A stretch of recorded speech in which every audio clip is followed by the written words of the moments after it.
할렐루야. 주님의 은혜가 여러분 가운데 오늘도 충만하시길 바랍니다. 사사기 11장 34절에서 40절 말씀을 중심으로 11장을 같이 함께 나눠보도록 하겠습니다. 사사기 11장은 사사 입다에 대한 이야기입니다. 입다는 길르앗 사람 입다 라고 이렇게 말하는데 11장 1절에 보면 길르앗 사람 입다는 큰 용사였으니 기생이 길르앗에게서 낳은 아들이었다. 길르앗이란 사람이 그 기생과 연합하여서 낳은 아들이 바로 입다입니다.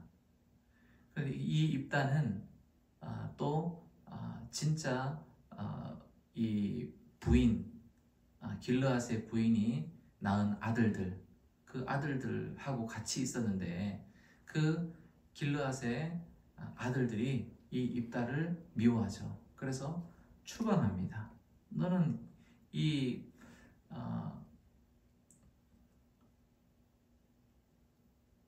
아버지의 집에서 기업을 잊지 못하리라 그러면서 2절에서 그렇게 하면서 이제 쫓아내는 것이죠.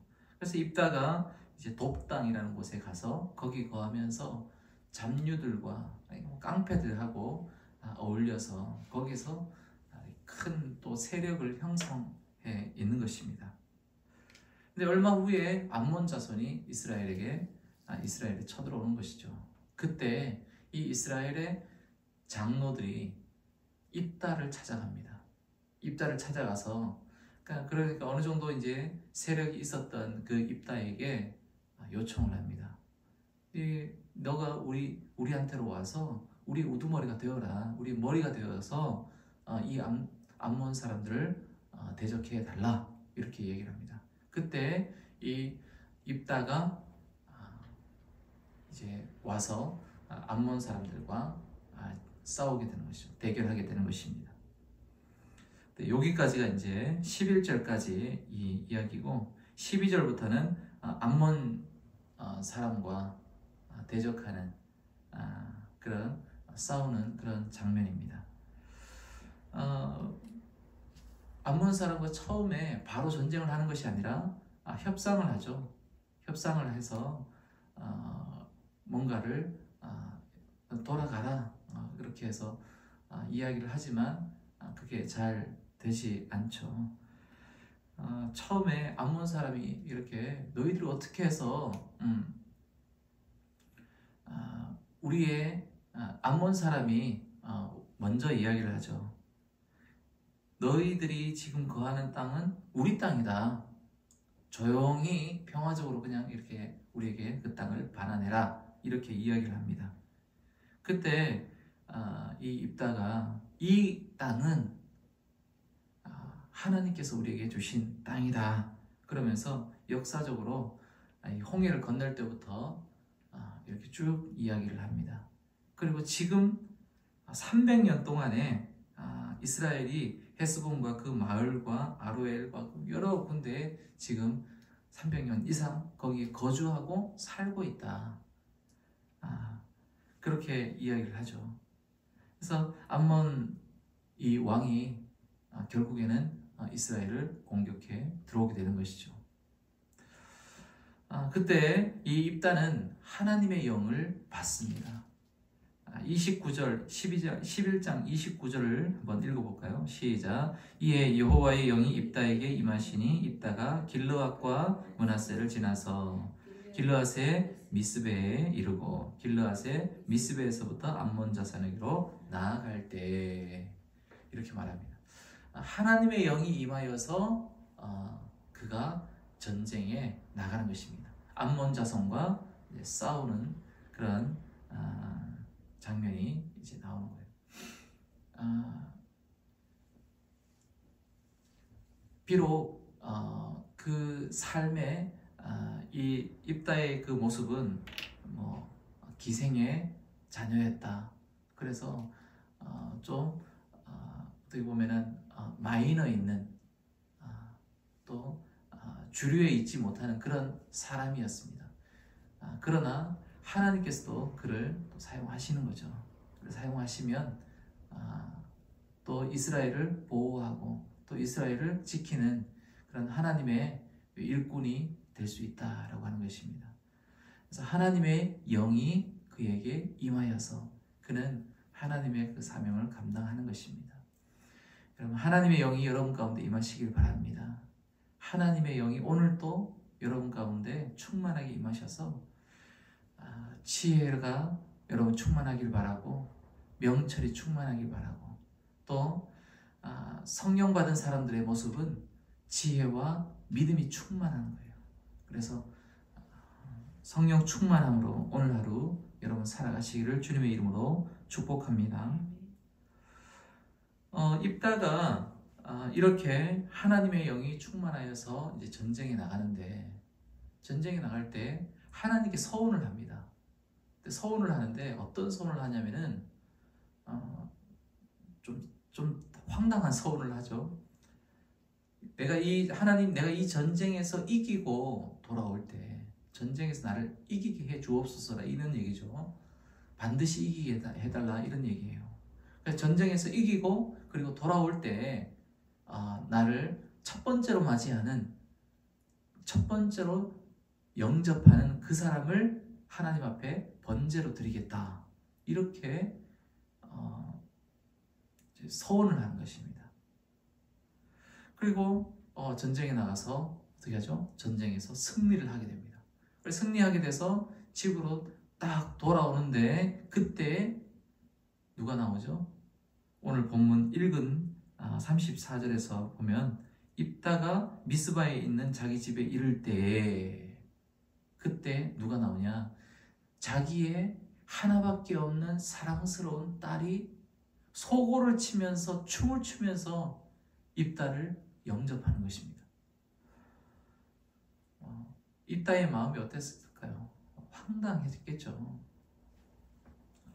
그래서 입다가 35절 한번 같이 읽어보겠습니다. 시작. 입다가 이를 보고 자기 옷을 찢으며 이르되 어찌할꼬 내 딸이여, 너는 나를 참담하게 하는 자요, 너는 나를 괴롭게 하는 자 중에 하나로다. 내가 여호와를 향하여 입을 열었으니 능히 돌이키지 못하리로다 하니, 이렇게 말하고 있습니다.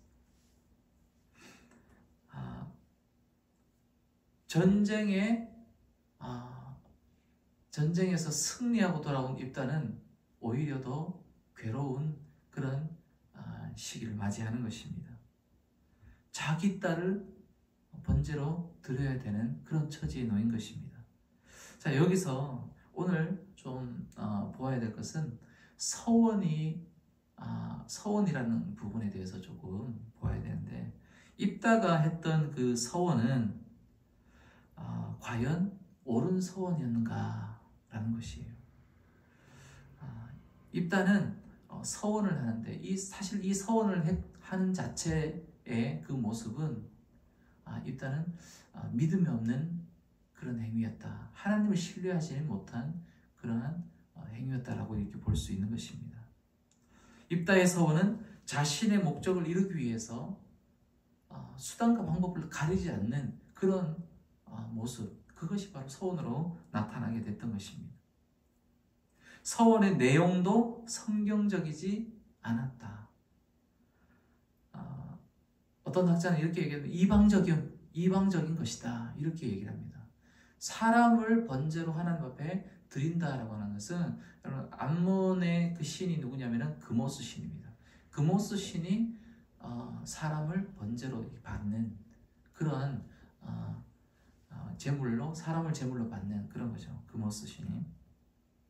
그러니까 그 입다의 그 서원의 내용, 이런 부분들이 다 잘못됐던 것이다 라고 이렇게 볼 수 있는 것입니다. 서원은 내 욕심을 이루기 위한 수단이 되어서는 안 된다라는 것입니다. 철저히 나를 드리고 하나님의 영광을 드러내는 것이어야 되는데, 내 욕심을 위해서, 내가 어떤 목적을 이루기 위해서 그것을 했다라고 하는 것, 어떻게 보면 잘못하면 하나님을 이용하는 것이 될 수 있다라고 하는 것입니다. 서원의 내용 또한 얼토당토하는 그러한 것이 되어서는 안 된다라는 것입니다. 여러분, 하나님은 한 사람을 위해서 자신의 몸을 버리시기까지 사람을 사랑하시고 인간을 사랑하시는 하나님이십니다. 서원은 반드시 갚아야 됩니다. 성경에도 민수기 30장에 보면 서원에 대한 이야기가 이렇게 쭉 나옵니다. 한 파트에 이렇게 나오는데 반드시 서원하면은 그것을 갚아야 된다라고 이렇게 나옵니다. 그것은 하나님 앞에서의 약속이다라고 이렇게 나옵니다. 그런데 그 서원이 만약에 올무가 되면 그 사람을 완전히 사슬로 묶어매버리고 그 인생을 완전히 도저히 움직이지 못하게 하고 저주권세가 그에게 임해버리면은 그 서원은 옳지 못하다라는 것입니다. 딸이 만약에 어떤 것을 서원을 했고 또 어떤 것을 대상으로 뭐 이렇게 서원을 했는데 아버지가 그것을 들었어요. 들었는데 그것을 듣고 나서도 허락하지 않으면 그 딸의 서원은 무효가 될 수 있다, 이렇게 얘기를 합니다. 마찬가지로 아내도 마찬가지예요. 아내도 남편이 허락하지 않으면 그 서원은 무효가 될 수 있다, 이렇게 이야기를 합니다. 또 레위기 27장 8절에 보면은 그러나 서원자가 가난하여 네가 정한 값을 감당하지 못하겠으면 그를 제사장 앞으로 데리고 갈 것이요 제사장은 그 값을 정하되 그 서원자의 형편대로 값을 정할지니라, 이렇게 말하고 있습니다. 서원했다고 해서 무조건 그것을 다 해야 된다, 막 이렇게 하면 정말 나중에는 더 어려워지고 그렇게 될 수 있다. 그래서 그 서원자의 형편대로 갚아야 된다, 이렇게 이야기를 합니다. 하나님은 무시무시한 그런 하나님이 아닙니다. 하나님은 율법의 하나님이 아니다라는 거예요. 율법으로 그 인생을 무너뜨리게 하고 망가지게 하고 그 딸이 여러분 보십시오. 집으로 돌아오는데 가장 먼저 그 딸이 솟구치며 춤을 추면서 나왔어요. 그런데 과연 입다가 서원했을 때 그 서원이 올바르지 못했다라는 것을 이제 유추할 수 있는 게 뭐냐면, 딸이 이렇게 나올 때, 딸이 가장 첫 번째로 영접할 때 입다가 자기 딸이 나오리라는 것을 예상을 했을까요? 저는 그렇게 생각하지 않습니다. 자기 딸을 바치겠다고 생각하면서 자기 딸이 제일 먼저 나올 거야 그러면서 서원합니까? 아니겠죠. 어떤 사람이든지 분명히 아마 종이나 하인이나 아니면 어떤 그 사람이 자기 아래에 있는 사람이 이렇게 나올 때 그 사람을 내가 하나님께 드리겠다, 그 사람의 인생은 중요하지 않습니까? 그러니까 입다의 이 서원의 이 모습은 하나님 앞에서 올바르지 못하다라고 하는 거. 그래서 서원할 때 내가 서원했다 하더라도 그것이 올무가 되면, 내게 올무가 된다 그러면, 내 삶이 완전히 멸하게 된다, 폐허가 된다면, 도저히 허락하지 않는다면 형편대로 할 수 있는 것입니다. 목사님에게 내가 사실 이러이러한 일인데 내가 이렇게 해서 어려워서 할 수 없습니다 라고 하면 목사님이 그래도 해야 됩니다, 이렇게 하지 않습니다. 하나님의 마음으로 그 형편대로 하는 것입니다. 하나님은 그렇게 할 수 있도록 허락하시는 것입니다. 하나님은 인자와 자비의 하나님이십니다.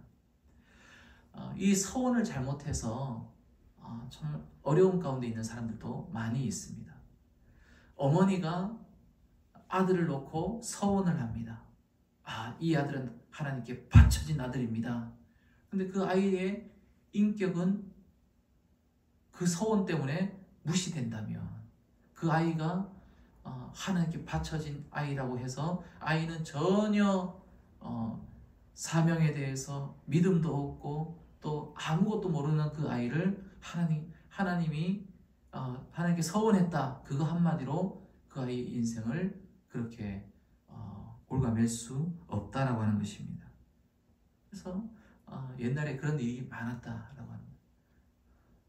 그래서 그 아이가 평생 동안 그 어려운 짐을 가지고 살아가는 그런 모습들을 우리는 또 보게 됩니다. 그래서 우리는 나의 목적을 위해서 하나님을 서원이라는 것으로 이용하지 말아야 된다라고 하는 거.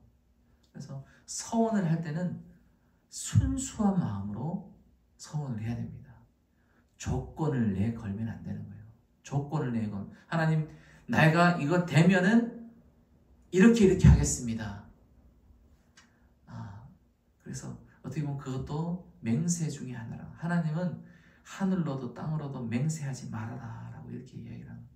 그러니까 그냥 순수하게 정직하게 헌신하는 마음으로 이걸 이걸 해주시면 내가 하겠습니다, 이게 아니라 그냥 하나님 앞에 순수하게 내가 헌신하는 그런 모습, 그것이 바른 하나님 앞에서의 모습이다 라고 하는 것입니다.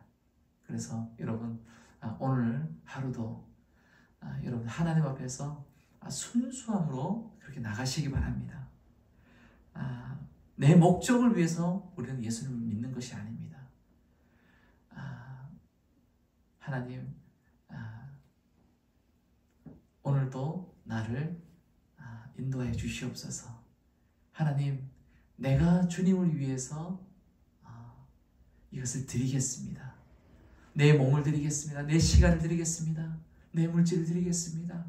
하나님, 내 인생 전 인격을 하나님 앞에 올려드리겠습니다 라고 하는 이 고백이 순수하게 저와 여러분의 고백이 되기를 주님의 이름으로 축원합니다.